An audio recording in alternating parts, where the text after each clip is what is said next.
आप सभी छात्रों का हमारे YouTube के एजुकेशन हब चैनल में स्वागत है। आज हम कक्षा 10वीं की विषय गणित के अध्याय 1 बहुपद के नियम को देखते हैं, जिसमें पहला नियम है हमारा योग करने अर्थात जोड़ने का नियम। दूसरा नियम है हमारा घटाने का नियम और तीसरा नियम है हमारा गुणा करने का नियम और चौथा नियम है हमारा भाग करने का नियम।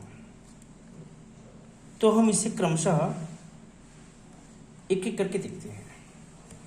जैसे पहला योग या जोड़ने का नियम। तो जोड़ने का नियम कहता क्या है, चलिए ध्यान से देखते हैं। दो चरों को अर्थात x हो सकता है या y हो सकता है या z हो सकता है को आपस में हम तभी जोड़ सकते हैं या तभी जोड़ा जा सकता है जब उनके घातांकों के मान आपस में क्या हो, बराबर हो। जैसे x प्लस x 2x। यहां पर देखिए आप लोग, यहां पर घात में कुछ नहीं क्या है, एक है। यहां पर घात में कुछ नहीं क्या है, एक है। और यहाँ भी कुछ नहीं तो क्या है, एक है। और यहाँ भी कुछ नहीं तो क्या है, एक है। तो एक और एक हमारा 2 हो गया और यहाँ पर क्या हो गया हमारा x और x x। ठीक है। जब हम कभी भी जोड़ते हैं तो बेस जुड़ता है हमेशा, और घातांक की जगह सेम है तभी बेस जुड़ेगा। घातांक सेम नहीं है तो हमारा बेस नहीं जुड़ेगा। जैसे यहाँ पर देखो घातांक 1 है, यहाँ पर भी घातांक 1 है, तो ये जुड़ गया आपका। और यहाँ पर क्या है, हमारा बेस में 1 है तो 1 है, यहाँ भी 1 है, यहाँ भी 1 है, तो 1 और 1 2 हो गया। और घातांक सेम है, यहाँ भी 1 है, यहाँ भी 1 है, इसलिए यहाँ पर क्या आ गया, x आ गया। ओके। इसी प्रकार हमारा दूसरा नियम देखिए ध्यान से आप। जैसे यहाँ पर 2 है और यहाँ पर कुछ नहीं क्या हमारे पास 1 है। पहले तो सबसे पहले हम घातांकों को देखेंगे।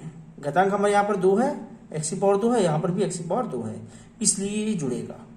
और जुड़ेगा कितना हो जाएगा, जैसे 2 और 1 3, तो ये बेस जुड़ता है हमेशा। तो 2 और 1 3, तो 3 हो गया। और घातांक सेम रहेगा, जैसे x की पावर 2 है तो x की पावर 2 ही रहेगा। ओके।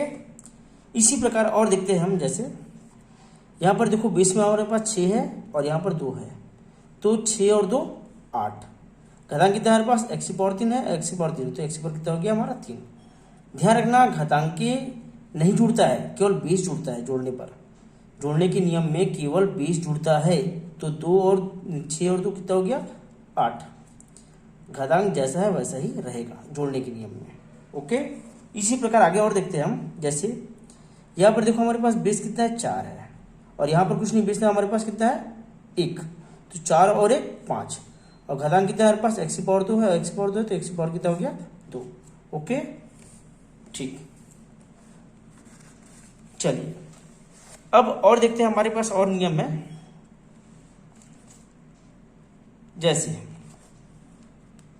और दो चरों को, हमारे पास ये योग का दूसरा नियम है जिसमें ये बताया गया है कि हम कब नहीं जोड़ सकते, चरों को आपस में कब नहीं जोड़ा जा सकता। जैसे दो चरों को आपस में तब नहीं जोड़ा जा सकता जब चरों की घात आपस में क्या हो, बराबर ना हो। जैसे यहाँ पर देखो x की पावर हमारे पास क्या है 1 और यहाँ पर क्या है x की पावर 2 है, तो यहाँ पर घातांकी समान है क्या, देखो ध्यान से आप लोग, नहीं है, इसलिए हम इसको नहीं जोड़ सकते, इसको सेम लिखेंगे। ओके। इसी प्रकार यहाँ पर देखो घातांक कितना है, यहाँ पर 1 है और यहाँ पर कितना है 2, तो यहाँ पर 1 है, यहाँ पर 2 है, इसलिए इसको भी नहीं जोड़ सकते, इसको जैसा का तैसा लिखेंगे। ओके। इसी प्रकार हमारे पास यहाँ पर x की पावर 2 है और यहाँ पर x की पावर कितना है 3 है। यहाँ पर भी देखो घातांक सेम नहीं है, सेम नहीं, इसलिए इसको भी आपस में हम जोड़ नहीं सकते। ओके। इसी प्रकार लास्ट और देख लेते हैं। जैसे हमारे पास x की पावर 2 है और x की पावर कितना है 4 है, तो इसको भी हम आपस में नहीं जोड़ सकते। ओके। तो ये हमारा खत्म हो गया जोड़ने का नियम।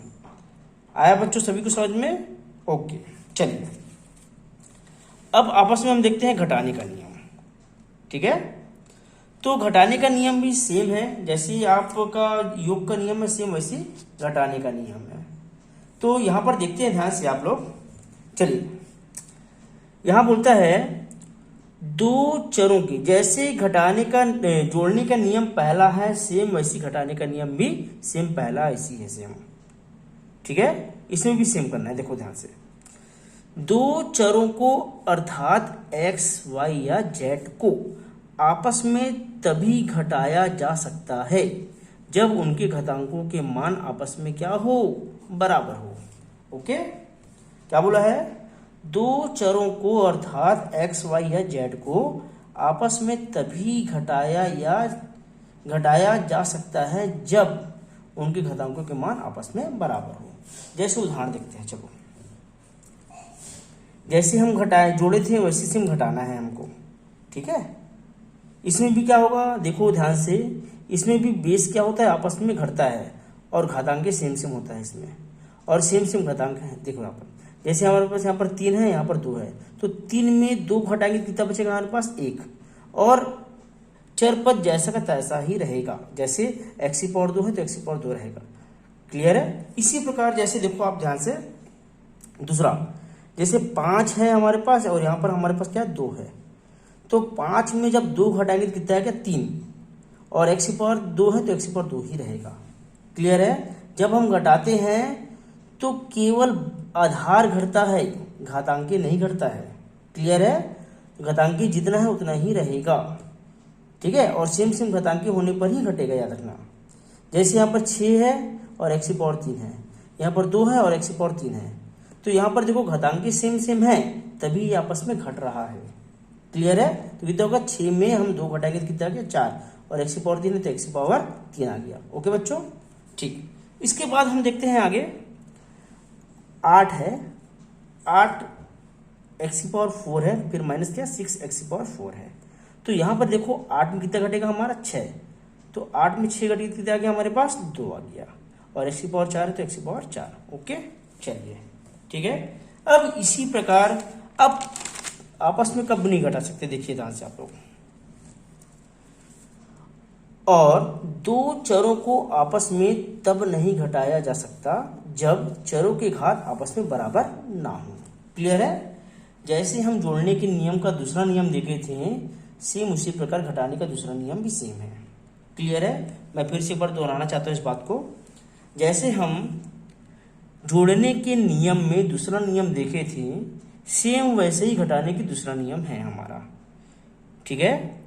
हम कब नहीं घटा सकते आपस में, जब चरों के घात आपस में क्या हो, बराबर ना हो। क्या बोला गया है, दो चरों को आपस में तब नहीं घटाया जा सकता जब चरों की घात आपस में बराबर ना हो। जैसे फॉर एग्जांपल, जैसे यहाँ पर देखो x की पावर 3 है, यहाँ पर x की पावर 2 है, तो यहाँ पर हम इसको आपस में नहीं घटाया जा सकता, मतलब नहीं घटा सकते हम इसको, जैसा का तैसा हम लिख देंगे इसको। क्लियर है। इसी प्रकार यहाँ पर देखो x की पावर 6 है, यहाँ पर x की पावर 3 है, तो x की पावर 6 में x की पावर 3 आपस में नहीं घटेगा, घाती सेम होने पर ही घटता है। क्लियर है। इसलिए ये भी नहीं घटेगा, इसको जैसे का तैसा लिखा जाएगा। क्लियर है। फिर यहाँ पर देखो x की पावर 2 है और यहाँ पर x की पावर 3 है, तो x की पावर 2 में x की पावर 3 को घटाना है, तो घटेगा क्या, ये नहीं घटेगा। क्लियर है। इसलिए इसको भी जैसे का तैसा लिखना पड़ेगा हमको। जैसे यहाँ पर देखो x की पावर 3 है, यहाँ पर x की पावर 2 है, तो ये भी आपस में घटाएंगे, इसके बराबर नहीं, इसलिए इसको भी जैसे का तैसा हम लिखेंगे। क्लियर है। यहाँ पर भी देखो, यहाँ पर x की पावर कुछ नहीं क्या है, 1 है, यहाँ पर x की पावर 2 है, तो इसको भी हम आपस में नहीं घटा सकते। क्लियर है। ओके, चलिए अब आज के लिए हम लास्ट नियम करते हैं, गुणा का नियम। इसके बाद हम कल चालू करेंगे भाग का नियम, और सीरीज से हम क्या करेंगे, एक एक करके प्रश्नों को हल करते जाएंगे। क्लियर है बच्चों। हम कल से एक एक करके क्वेश्चनों को हल करते जाएंगे और आसानी से एकदम अच्छे से बताते जाएंगे। क्लियर है। चलिए, तो जो बच्चे हमारे चैनल में नए हैं वो कृपया इस चैनल को सपोर्ट करेंगे, लाइक करेंगे और शेयर करेंगे। ठीक है। चलिए, तो गुणे के नियम में हम देखते हैं। तो गुणा का नियम कहता क्या है, ध्यान दो। जब दो चरों अर्थात x, y या z को आपस में गुणा किया जाता है तो समान चरों वाले पदों की घातें आपस में जुड़ती है और आधार पर स्थित अंकों का आपस में गुणा होता है। क्लियर है बच्चों, समझ में आ गया? फिर से एक बार, जब दो चरों अर्थात x, y या z को आपस में गुणा किया जाता है तो समान चरों वाले पदों की घातें आपस में जुड़ती हैं, मतलब घातें आपस में जुड़ती हैं और आधार पर स्थित अंकों का आपस में गुणा होता है। जैसे तो यहाँ पर देखो घाते क्या है, x की पावर 2 है, x की पावर 3 है और बीच में गुणे का चिन्ह है और आधार पे कितना है, 2 है, आधार पे 3 है। तो नियम हमारा क्या कहता है, आधार पर स्थित अंकों का गुणा होता है। तो आधार पर स्थित अंक क्या है हमारे पास, देखो ध्यान से आप लोग, हमारे पास आधार पर स्थित अंक क्या है, 2 है और 3 है। तो 2 3 6 और मैं क्या बोला था, जो घातांकें हैं आपस में जुड़ती है। तो x की पावर 2 धन 3 तो कितना हो जाएगा, 6x की पावर 5। ओके, फिर से यहाँ पर देखो दूसरा, जैसे यहाँ पर क्या है हमारे पास आधार पर स्थित अंक 5 है और 6 है, तो 5 छक्के 30, क्लियर है, 5 छक्के 30। और यहाँ पर देखो घात में कितना है, बीच में गुणे का चिन्ह है क्या, तो घात में कितना है हमारे पास, 3 और 2 5, तो 3 2 5, तो कितना हो गया 30x की पावर 5। इसी प्रकार यहाँ पर देखो आधार पर स्थित अंक क्या क्या है, 2 और 3, तो 2 3 6,